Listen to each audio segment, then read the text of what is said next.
आज जो law and order की समीक्षा की है उसमें जो हमारे एसआर केसेस हैं, स्पेशल रिपोर्ट केसेस हैं और जिसमें नामजद है अभियुक्त,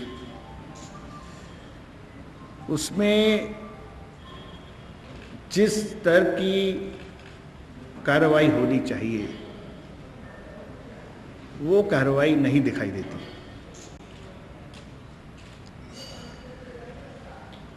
और कार्रवाई ना होना और लंबे समय तक इन्वेस्टिगेशन में इन मामलों का पड़ा रहना, ये भी ठीक नहीं है। इससे प्रशासन और पुलिस के प्रति जनता का विश्वास जो है वो डगमगाता है। ऐसे सभी लोगों की गिरफ्तारी होनी चाहिए, उसमें कोई भी डिले नहीं होना चाहिए। ये बात हमने विशेष रूप से कही है और कुछ जिले हैं जहां ये विशेष रूप से ये कमी है तो उनको भी हिदायत दी गई है। जब चुनाव होंगे तो 48 घंटे के लिए शराब की सब दुकानें बंद रहेंगी। जिस जिले में चुनाव होगा उसकी 48 घंटे वहाँ उस जिले में 48 घंटे पूर्ण प्रतिबंध होगा। चुनाव में जो हिस्ट्री शीटर हैं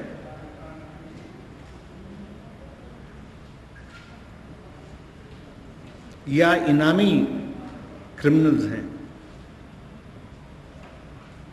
या वांटेड है, फरार है, इनके खिलाफ कार्रवाई संतोषजनक नहीं है। सांप्रदायिक और जातिगत हिंसा दोनों ही मामलों में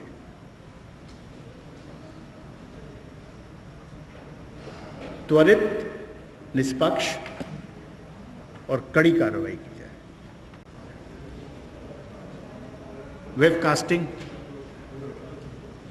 वेबकास्टिंग हम कराएंगे सेंट्रलाइज्ड, जितने भी सेंसिटिव पोलिंग बूथ होंगे या पोलिंग स्टेशंस होंगे। सीसीटीवी कैमरा लगाइए, जितना चाहे जहां चाहे लगाइए, वीडियोग्राफी कराइए। और जो बड़े शहर हैं और संवेदनशील जहां जगह है वहां ड्रोन का भी इस्तेमाल करिए। अब ड्रोन कोई बहुत रेयर चीज नहीं है और बहुत इफेक्टिव टूल है वो। तो ये बात सही है कि अगर समय से आरक्षण की कार्रवाई नहीं होती है, और आरक्षण की कार्रवाई तभी होगी जब रैपिड सर्वे हो जाएगा, उसमें ओबीसी आबादी के आंकड़े आ जाएंगे, तभी वो हो पाएगा।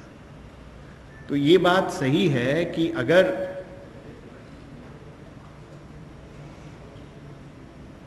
रैपिड सर्वे की कार्रवाई पूरी नहीं होती है और कंसिक्वेंसली वो आरक्षण की कार्रवाई अभी नहीं होती है तो चुनाव नहीं हो सकते। अगर शासन स्तर पर उसका दोबारा पुनरीक्षण होता है या दोबारा कार्रवाई होती है तो ऐसी दशा में चुनाव टल सकते हैं कुछ समय के लिए, क्योंकि